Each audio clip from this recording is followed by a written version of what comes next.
You ask Tiger to solve. This deals with linear equations with one unknown.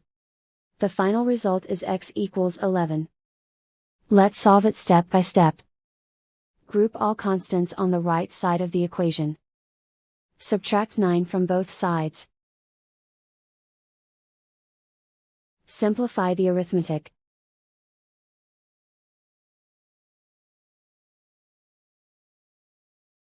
Isolate the x. Divide both sides by 11. Simplify the fraction. Find the greatest common factor of the numerator and denominator. Factor out and cancel the greatest common factor.